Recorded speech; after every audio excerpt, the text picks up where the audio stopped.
작년에 히브리서 강해를 14번째 강해를 하고 그리고 한 달 이상 쉬었습니다. 그리고 이제 오늘부터 다시 히브리서 강해를 시작하는데요. 오늘 여러분이 읽으신 그 히브리서 7장 전체 내용이 해야 될 이야기들이 너무 많아요. 설명할 내용이 너무 많아요.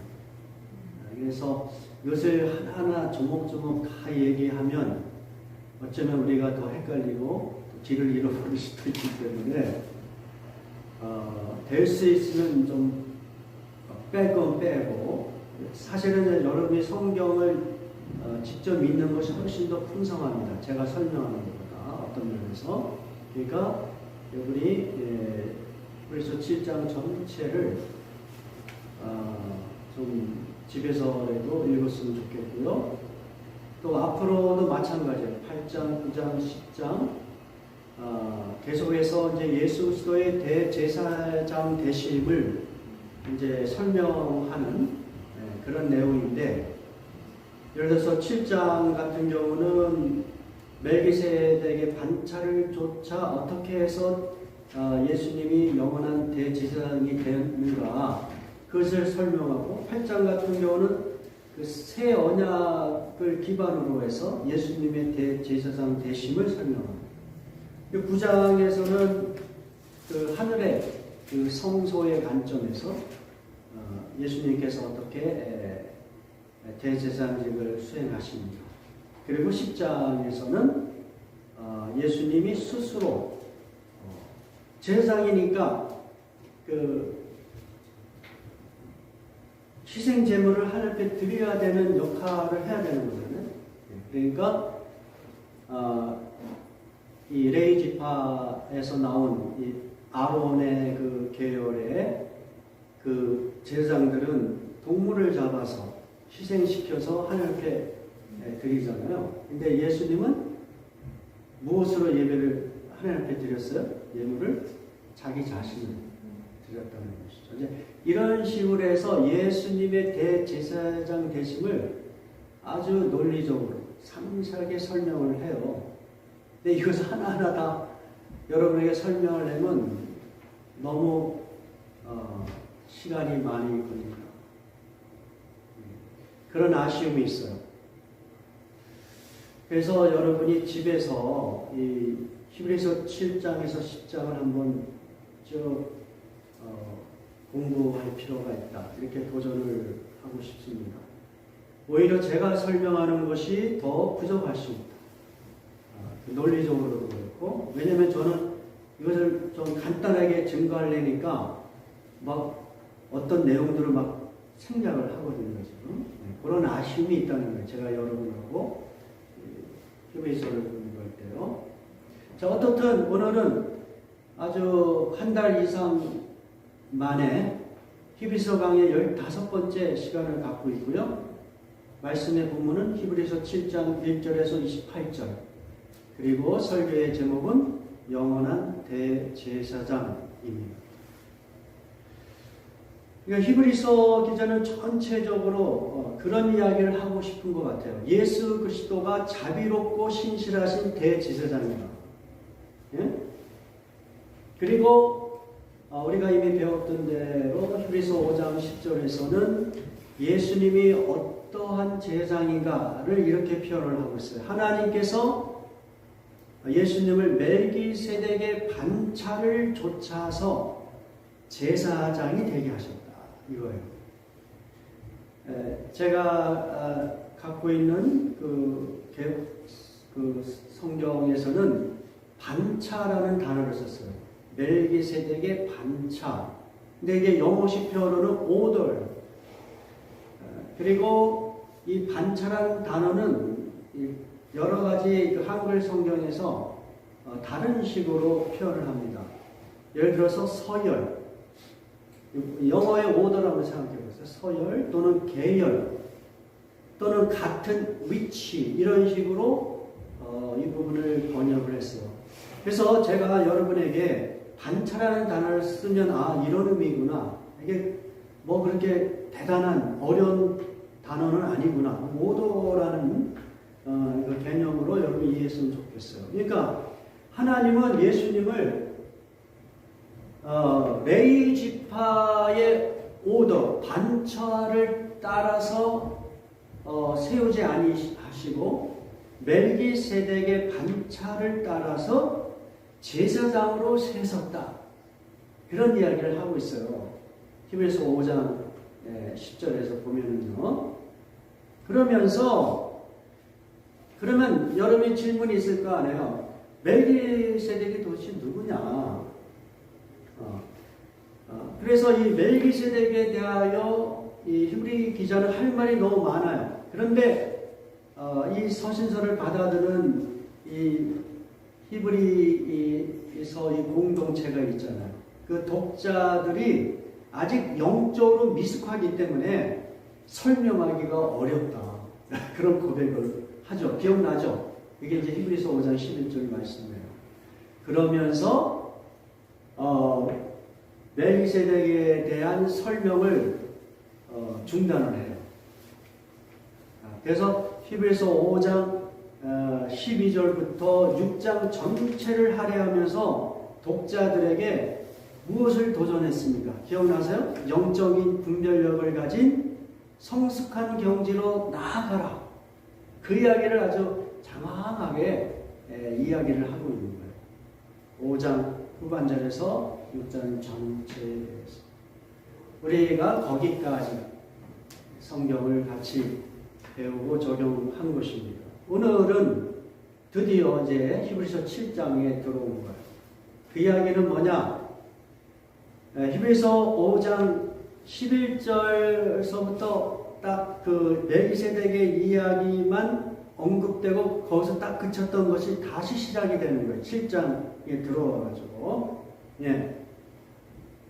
정확하게 얘기하면 히브리서 6장 20절부터 멜기세덱의 이야기를 끌고 오지만 그러나 본격적인 멜기세덱에 관한 이야기가 이제 7장에서 설명이 되고 있는 것이죠.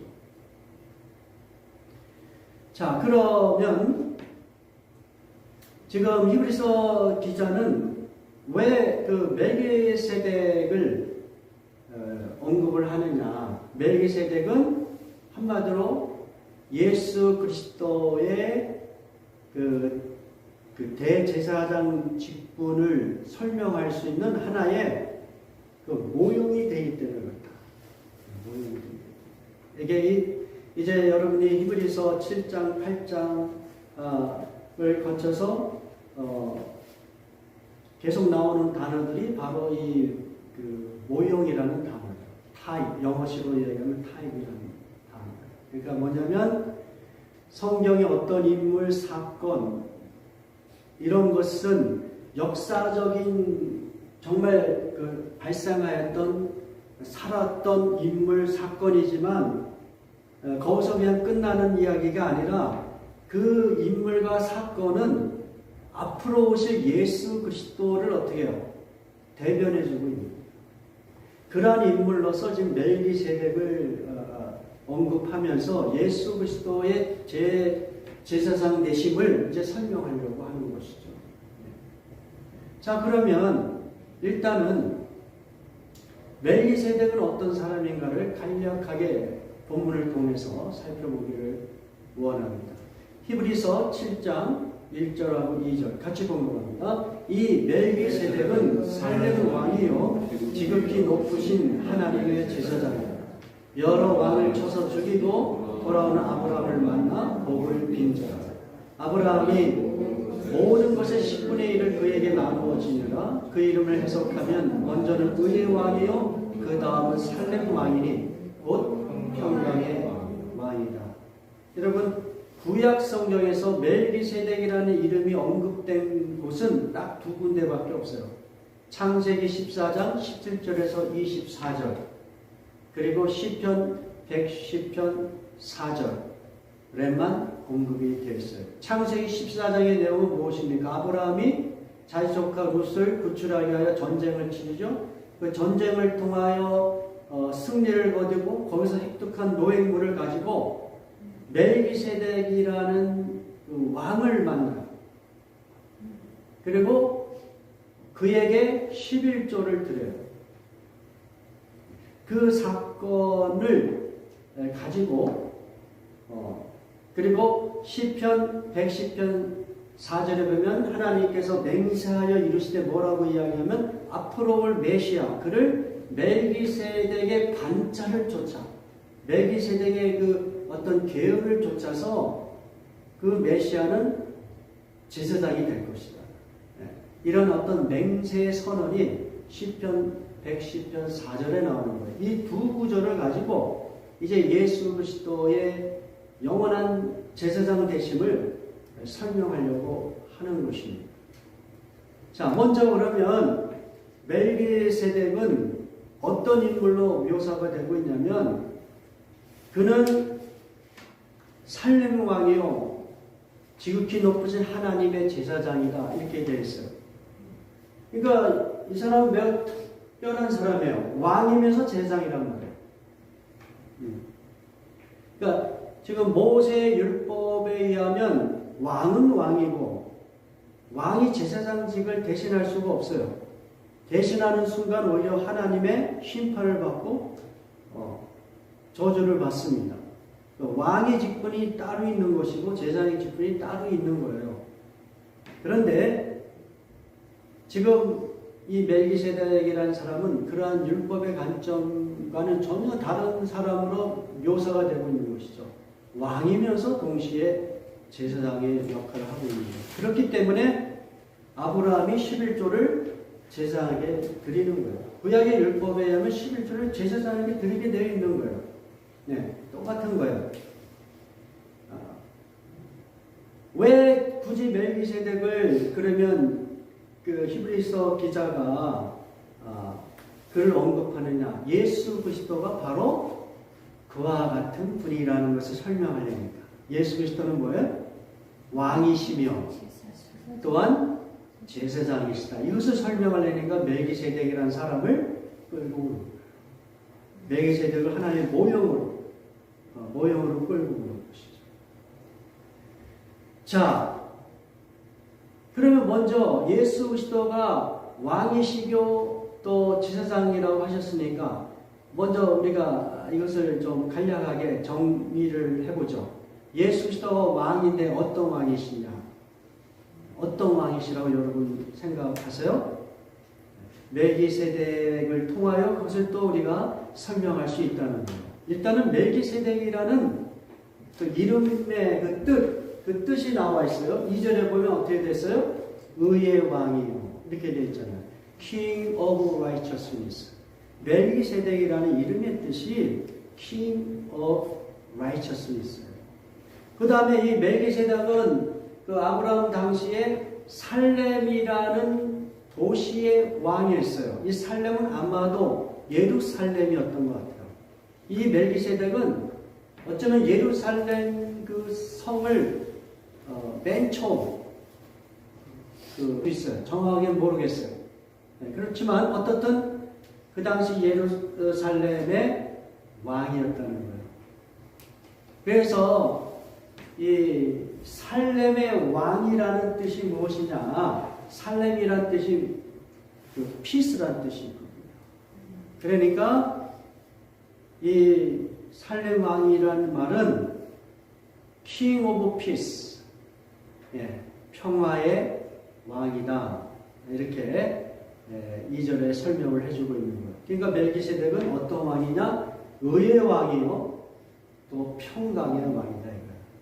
다시 하면 멜기세덱을 통하여 이제 예수 그리스도가 어떤 분인지를 우리에게 설명해 주고 있습니다. 예수 그리스도는 어떤 분이세요? 의의 왕이요, 평강의 왕이라는 거예요. 여러분, 이게 매우 중요합니다. 성경에서는 의와 평화가 종종 함께 사용이 되고 있는 거예요. 다시 이야기하면 의는 그것이 정의든 공의든 어떤 단어로 사용해도 괜찮아요. 저스티스든 righteousness든 다 같은 의미예요. 그러한 그 공의, 정의, 그것은 무엇을 만들어내요? 평화를 만들어내요. 예? 공의가 없는 평화를 생각해 보세요. 평화가 아니잖아요. 그렇죠? 정의가 실현될 때 진정한 평화가 있는 거예요.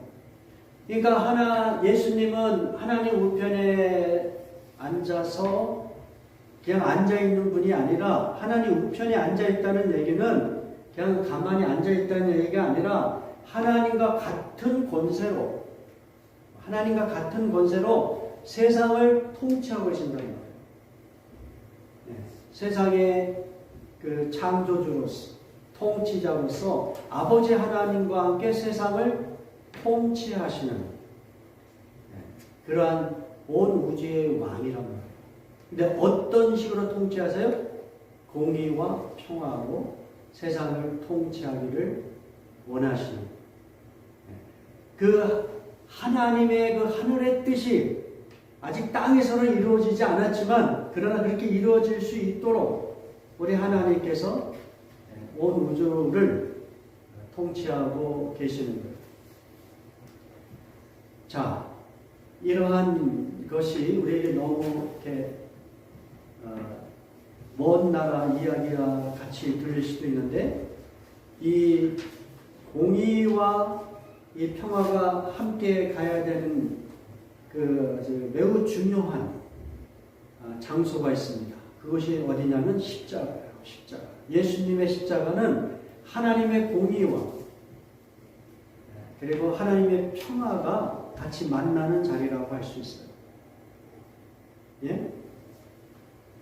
하나님께서는 인간의 죄를 심판하셔야 되는 공의로운 분이잖아요. 그래서 예수님이 인간의 죄를 다 짊어졌다는 것은 이제 하나님의 심판을 받아야 되는 거예요. 하나님의 공의의 관점에서 보면. 그렇죠? 예. 그런데 예수 그리스도는 그 십자가의 죽음에서 끝나지 않고 부활, 승천하시고 아버지 하나님의 우편에 올라가심으로 이 죄를 정복하시고 죄를 완전히 용서하시고 그리고 하나님과 인간 사이에 peaceful relationship, 평화를 만드셨어요. 그러므로 십자가는 공의와 평화가 만나는 곳이다. 그래서 예수 그리스도를 만나는 사람, 예수 그리스도를 믿는 사람들마다 그들에게 어떤 일들이 경험되는 거냐면 먼저 예수 그리스도의 보혈의 피로 인하여 우리의 죄가 씻김 받는, 그래서 하나님 보시기에 더 이상 죄가 문제가 되지 않는 거예요. 실제적으로는 다 죄인이고 죄가 있지만 하나님의 관점에서 보면 그 죄를 어떻게 지나칠 수가 있는 거예요. 예수 그리스도의 그 십자가의 공로 때문에. 그래서 하나님께서 우리의 죄를 어떻게 해요? 관과하세요. 없는 게 아닌데 그러나 예수 그리스도의 공로 때문에 그것을 그냥 하나님께서 없는 것을 하시는 거예요. 그렇게 해서 인간들을 죄인의 자리에서 어떤 자리로 옮기세요? 의인의 자리로 옮기시는 거예요. 그래서 예수 그리스도를 믿는 자마다 다 의롭다함을 인정을 받아요. 그게 뭐예요? 의인이 됐다는 거예요. 그것이 righteousness예요. 여러분이 다 의인이 된 거예요. righteousness가 된 거예요. 그러므로 이제 여러분들은 하나님 보시기에 righteousness가 됐기 때문에 하나님과 어떤 relationship을 가져야 돼요? peaceful relationship을 가져야 합니다. 하나님이 그냥 두려운 존재로만 심판을 날 하시는, 날마다 잘못했다고 이렇게 죄책감을 심어주는 그런 하나님이 아니라 그 모든 것을 해결하신, 그래서 우리를 의인이라고 이렇게 하나님께서 인정하시는, 어프루브를 주시는 그런 방식으로 우리를 받으셨기 때문에 하나님과 우리 사이의 릴레이션십은 매우 피스풀한 릴레이션십이다. 그것이 바로 로마서 5장 1절의 말씀입니다. 5장 1절에 어떻게 되어 있냐면 그러므로 우리가 믿음으로 의롭다 하심을 받았으니 우리 주 예수 그리스도로 말미암아 하나님과 화평을 누리자. 자, 로마서 5장 1절에 두 단어가 같이 가고 있는 거예요. righteousness와 또 뭐예요? peace가 같이 가는 거예요. 예수 그리스도가 세상을 통치하시고 우리 인간들을 구원하시는 방식은 이와 같은 것입니다. 네, 이렇게 해서 일단은 예수 그리스도가 온 세상을 의로운 방식으로 평화의 방식으로 통치하시는 통치자 하나님이시라는 것을 멜기세덱을 통해서 우리가 배우게 되고요. 그리고 또 멜기세덱을 통해서 무엇을 우리가 배울 수 있냐면 예수 그리스도가 영원한 대제사장이다. 이런 것을 배우게 됩니다. 자, 먼저 멜기세덱의 그 제사장에 대한 설명을 우리 같이 보겠습니다. 히브리서 7장 3절 같이 보는 겁니다. 아버지도 없고 어머니도 없고 족보도 없고 시작한 달도 없고 생명의 끝도 없어 하나님의 아들과 닮아서 항상 제사장으로 있습니다. 여러분 설교 노트에는 없어요. 여러분이 앞으로 이 히브리서 공부할 때는 제가 아까 말씀드린 대로 생략을 많이 하기 때문에 성경을 좀 오픈해서 이렇게 같이 제가 읽는 것들을 쫓아올 수 있기를 바랍니다. 그러니까 지금 아까 말씀드린 대로 창세기 14장과 그리고 시편 110편 4절에만 멜기세덱에 관한 기록이 나오잖아요. 그러니까 멜기세덱에 대한 그 어떤 가족에 대한 이야기도 없고, 그에 대한 어떤 다른 그 우리가 좀 알고 싶은 그러한 설명들이 성경에 나와 있지 않은 거예요. 그러한 것을 이 히브리서 기자는 인식하면서 그에 대하여 이와 같이 표현하는 거예요. 히브리서 7장 3장 같이. 야, 그런 아버지도 없고 어머니도 없고 족보도 없고 시작한 날도 없고 생명의 끝도 없는 사람이다. 자, 이거를 그냥 문자적으로 보면 그러면 이 사람은 인간이 아니라 신이겠네? 이런 생각이 들잖아요. 근데 그런 의미는 아닙니다. 근데 성경에 이와 같이 멜기세덱에 대한 기록이 많지 않아요. 그래서 아마도 이게 성서학자들이 이제 고민을 하는 거죠. 야, 이게 도대체 어떤 의미에서 이 히브리서 7장 3절이라는 해석을 할 수 있을까? 이런 그 어떤 기록을 찾아내는 것이죠. 뭐냐면 1세기 랍비들의 성경 해석 방법 중에 가장 중요한 그 원리 중 하나가 어떤 내용이냐면 토라에 없는 것은 세상에 존재하지 않는다라는 그 어떤 성경 원리를 이 사람들이 적용하였다는 거예요. 그러니까 토라라는 게 뭐예요? 성경이란 말이에요. 구약 성경. 구약 성경에 기록되지 않은 것은 세상에 존재하는 것이 아닌가. 이런 어떤 해석 원리를 따랐다는 것이죠. 아마도 히브리서 기자도 그와 같은 개념으로 멜기세덱에 대한 기록이 없으니까 그에 대한 부모에 대한 족보에 대한 언제 태생했고 언제 죽었고 이런 어떤 기록들이 없으니까 그 부분을 가지고 예수 그리스도의 영원한 그 대제사장직을 설명하기 위하여 이렇게 표현하는 것이죠. 그는 하나님의 아들과 닮아서 항상 제사장으로 있는 사람이다. 그러니까 지금 멜기세덱이 신이냐 인간이냐 이걸 따지는 게 중요한 것이 아니라 그에 대한 기록이 없으므로 그 없다는 것은 무엇을 설명하기 좋으냐면 예수 그리스도의 영원하신 제사장직을 설명할 수 있는 아주 좋은 재료가 된다는 거예요. 그래서 이 멜기세덱은 마치 영원한 제사장같이 있는 사람이다라고 표현하면서 예수 그리스도는 이 멜기세덱의 오다를 따라서 영원한 제사장이다라고 이렇게 표현하고 있는 것이죠. 이 부분이 여러분이 분명하지는 않을 거예요. 그러나 제가 할 수 있는 최상의 설명을 해드리는 거예요. 이 정도로 그러면 이해를 해주시고요. 자 그러면 우리가 이런 질문을 해야 돼요.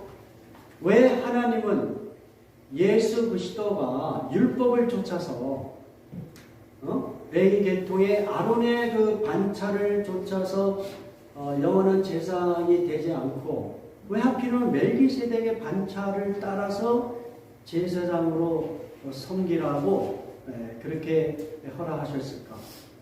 하나님은 왜 그렇게 어떤 그 레디컬한 체인지를 만드셨을까? 그 질문을 할 수가 있어요. 이거 굉장히 레디컬한 거예요, 사실은. 왜냐하면 1세기 이 프리서 기자와 그 공동체가 살아가는 세상은 아직은 예루살렘 그 성전, 헤롯 성전이 나름대로 완성은 안 되었지만 그러나 나름대로 활발하게 그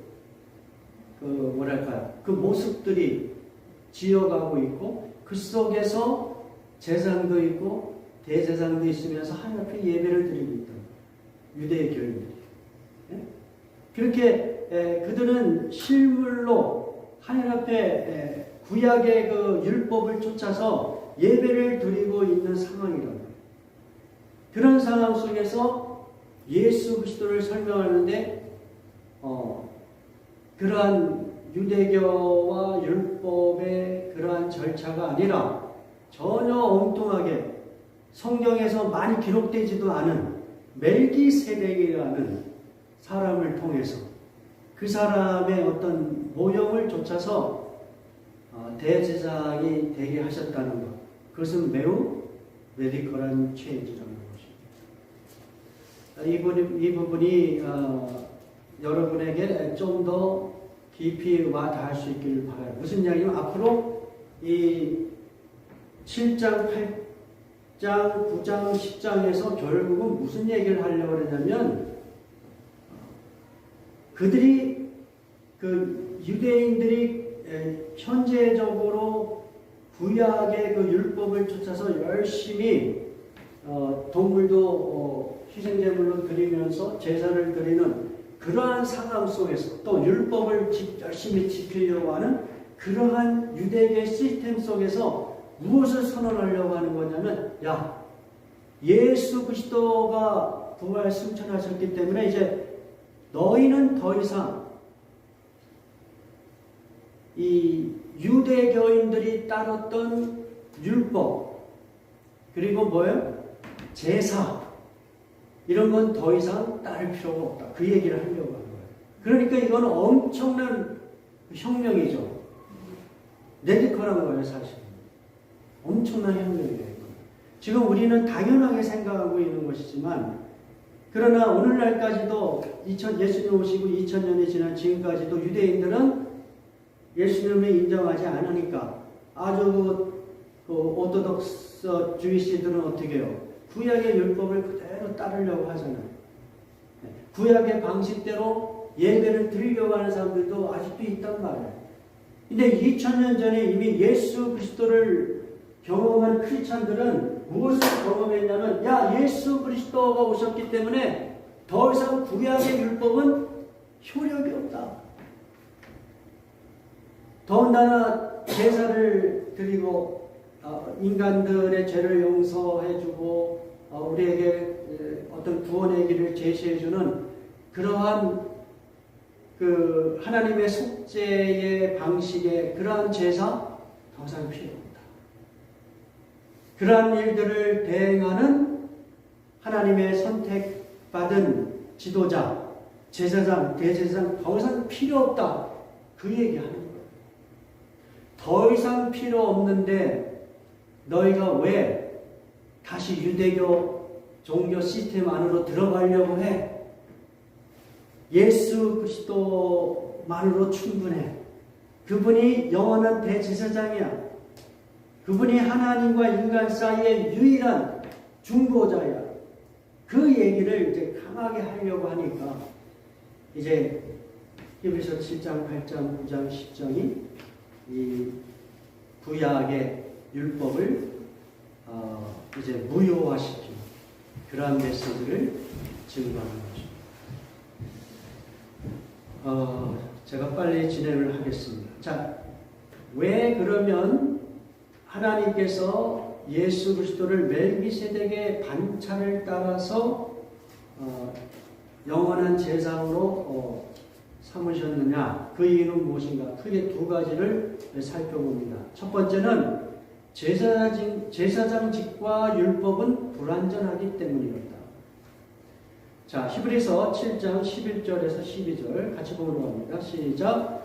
레위 계통의 제사 직분으로 말미암아 온전함을 얻을 수 있었으면 어찌하여 아론의 반차를 따르지 않고 멜기세덱의 반차를 따르는 다른 한 제사장을 세울 필요가 있느냐? 제사 직분이 바뀌었은즉 율법도 반드시 바꾸어질 것이다. 지금 무엇을 이야기하고자 하냐면 먼저 제사장들의 연약함을 이야기하고 싶어 해요. 이 7장에서 무슨 이야기냐면 일단은 제사장은 너무도 불완전한 인간이란 말이에요. 우리와 똑같은 죄인이란 말이에요. 네. 특별한 그 레위 족속, 아론의 후손, 뭐 이런 어떤 혜택은 있었지만 그렇다고 해서 그들이 죄를 짓지 않은 거룩한 사람은 아니란 말이에요. 우리가 똑같이 죄인이었어요. 그래서 누군가의 죄를 대속하기 위한 제사를 드리려면 제사장이 먼저 어떻게 해야 돼요? 자기의 죄를 위해서 속지 않은 제사를 드려야 된다는 거예요. 그것이 인간 제사장의 한계인 것이죠. 예, 여러분 히브리서 7장 27절에 그 부분이 이렇게 되어 있어요. 그는 저 대제사장들이 먼저 자기 죄를 위하고 다음에 백성의 죄를 위하여 날마다 제사 드리는 것과 같이 할 필요가 없다. 예수 그리스도는 그렇단 말이에요. 무슨 이야기냐면 인간 제사장들은 자기 죄 때문에 먼저 하나님 앞에 회개의 속죄의 제물을 드려야 되는 그 문제가 있어요. 또 두 번째 문제가 뭐냐면 그들은 죽을 수밖에 없는 유한한 존재라는 것이죠. 히브리서 7장 23절에 보면 제사장 된 그들의 수요가 많은 것은 죽음으로 말미암아 항상 잊지 못하기 때문입니다. 그렇죠? 계속 그 어떤 제사장직이 유지되는 것이 아니라 죽음을 맞이하면 또 그 다음 세대가 제사장직을 대체해야 돼요. 그래서 제사장을 맡은 사람들이 그렇게 많이 있었다. 이런 면에서 제사장직분의 어떤 그 한계성을 이야기해주고 있고요. 더 나아가서 그러한 제사장들이 드리는 그 제사가 이스라엘 백성들의 죄의 문제를 근본적으로 해결해 주지 못했다. 그들을 변화시키고 그리고 그들의 심령이 하나님을 온전히 섬기도록 하지 못하고 그 다음에 결국은 이 율법은 사람으로 인하여 자꾸만 죄를 깨닫게 만들고 죄의식을 만들고 죄책감에 시달리게 만든다는 거예요.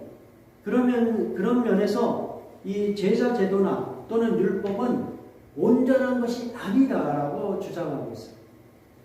그래서 히브리서 7장 11절에 perfection, 온전함이 없다고 이야기합니다. 그 이야기는 궁극적으로는 율법으로는 또는 제사 제도로는 인간들의 어떤 제사 직분을 통해서 행해지는 그런 제사 행위로는 인간들을 구원할 수 없는 것이다. 그 한계를 이야기해요.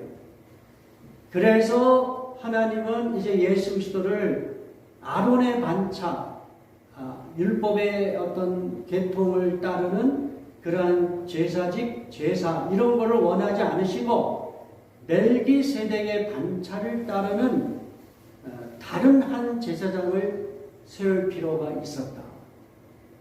그분이 바로 메시아 예수 그리스도다. 이렇게 설명을 하고 있는 거예요. 자, 18절에 7장 18절에 어느 정도까지 이야기하냐면 이렇게 이야기합니다. 전에 있던 계명은 연약하고 무익함으로 폐하여진 것이다. 그러니까 율법이 그렇다는 거예요. 이 제사 제도를 규정하고 있는 그러한 율법은 이제 연약하고 무익해요. useless. 그래서 아예 폐지해 버려야 된다. 이건 정말 레디컬한 메시지죠. 19절에 율법은 아무것도 온전하게 못한다. 율법으로 사람들이 구원받지 못한다고 그렇게 설명해주고 있는 것이에요. 자, 지금 시간이 많이 가서 제가 여기까지 하고 마무리를 해야 될 것 같습니다. 그 다음 구절은 제가 다음 주에 더 하도록 하고요. 될 수 있으면 제가 빨리 진행하도록 하겠습니다. 자, 일단은 인간 제사장의 그 직분과 그리고 그에 따르는 그 제사, 또 그와 연관된 율법, 이런 것은 인간을 구원하는데 너무도 불완전하다. 아예 이제 그것은 유슬레스하다. 아예 그렇게 선언을 해버리는 거예요. 그리고 예수 그리스도는 그에 반해서 어떤 분이에요? 하나님의 아들이고 또 그분은 태초에 계신 분이고 그리고 더 나아가서 십자가에 죽으시고 부활 승천하셔서 하나님 우편에 살아서 영원토록 세상을 통치하시는 그러한 제사장이다. 그러므로 모든 인간들은 더 이상 율법을 쫓아서 구원받으려고 하는 그러한 시도를 포기하고 예수 그리스도를 믿는 믿음으로 구원을 받는 예수 그리스도가 하나님과 인간 사이에 대제사장이 되셔서 우리를 영원토록 중재하시는 온전한